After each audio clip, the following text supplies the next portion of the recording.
Welcome back to the BaldHead Reactions. My name is Joseph. Today we're doing another revamp reaction. I know I had a lot of criticisms on the last song I did for Disdain live reaction.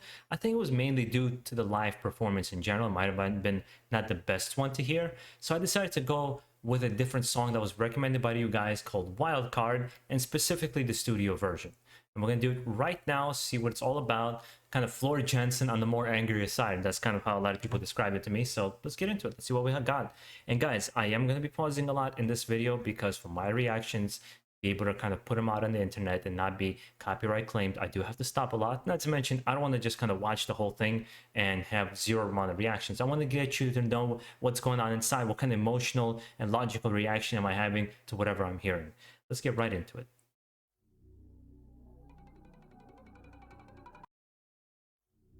I don't know why I did that.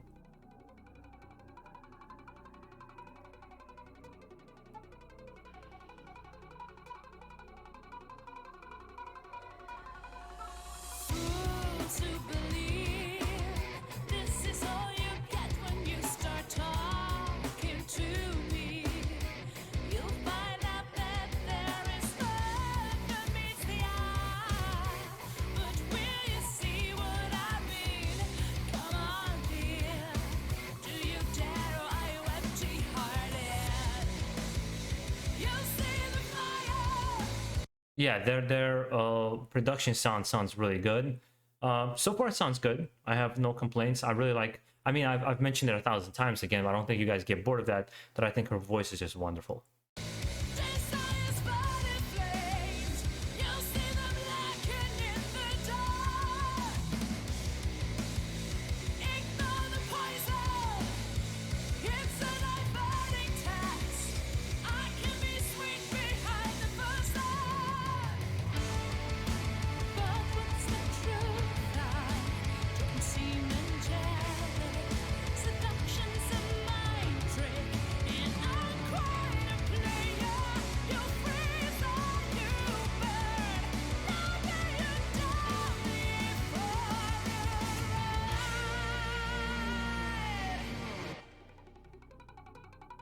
Yeah, the one thing I can be is 100% honest. I don't think I like ReVamp very much.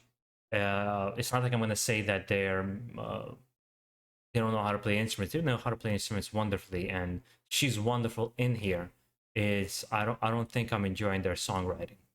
But before I judge it completely, let me finish kind of listening to the song as it presents, and can keep an open mind. But the initial reaction is I'm forcing myself to like it.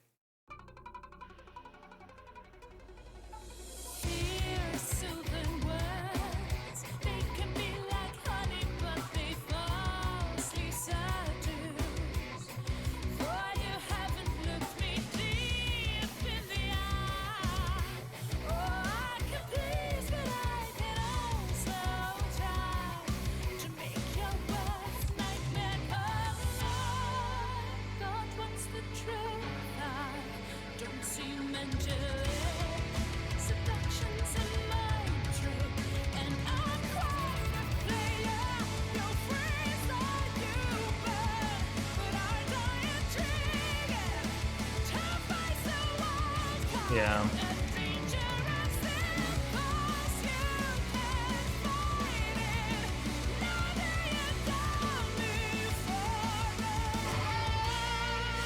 Solo. Oh yeah, before the solo begins, I'm just gonna we'll see how the solo plays out.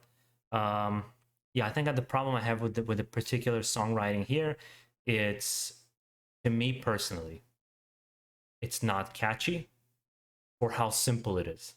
Because like I feel like if you write a simple song which has, like, you know, so what do we call, like, a few bridges and this chorus and this kind of other transitions, which it has literally like two different bridges and one chorus and whatever you call it. I'm sorry if I'm making a mistake here, but it's not that catchy. For example, when you hear not to bring again AC/DC, but if you hear AC/DC, their songs are even simpler than this, but they're just so catchy from beginning to end. Or if you listen to somebody like Metallica, and a lot of their songs, they won't go crazy. They, you know, for example, the Black Album. The Black Album is not an extremely complex album, but it's just so catchy with each riff, each sound, each kind of guitar riff has this thing about it that you want to hear over and over again.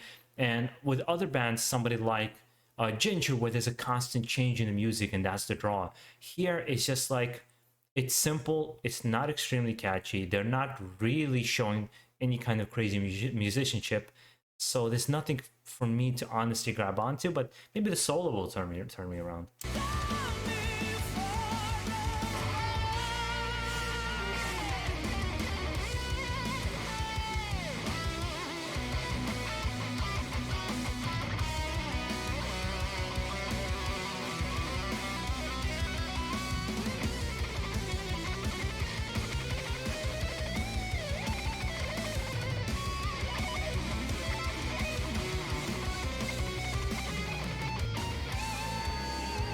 I mean, the solo is nice. This section is nice.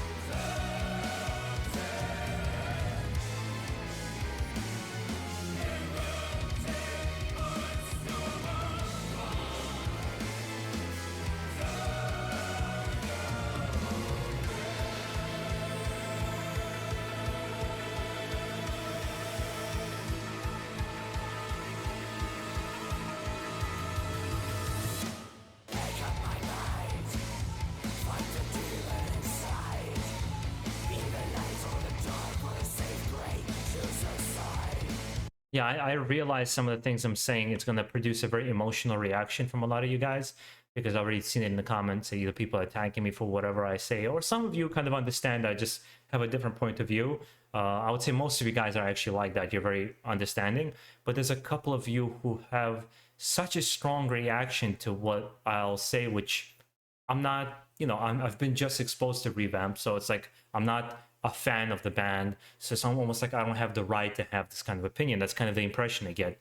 But when I say I've heard this all before, I really mean this. Like, I've heard this 1,000 times before, and I will say what I've said before. I think she's the shining example in this band, and the fact that she went to Nightwish, that's a much bigger band for good reasons. They've deserved through either a performance, either through their songwriting and their kind of variety that they've created with this band, where I just don't hear, I feel like I'm listening to Disdain Part 2. I really don't see a difference in much of the songwriting.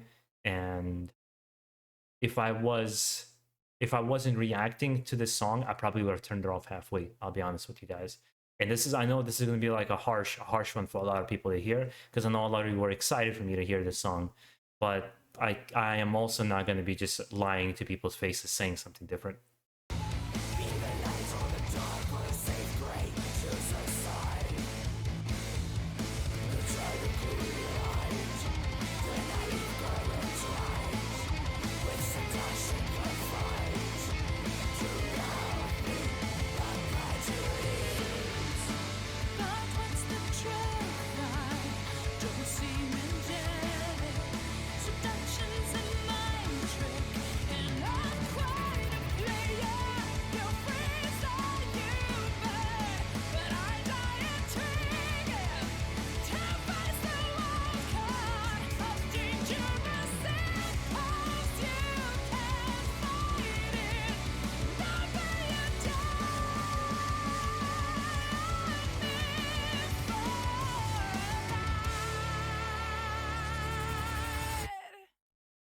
You know what this reminds me of? I think there's a reason why I'm having this kind of reaction.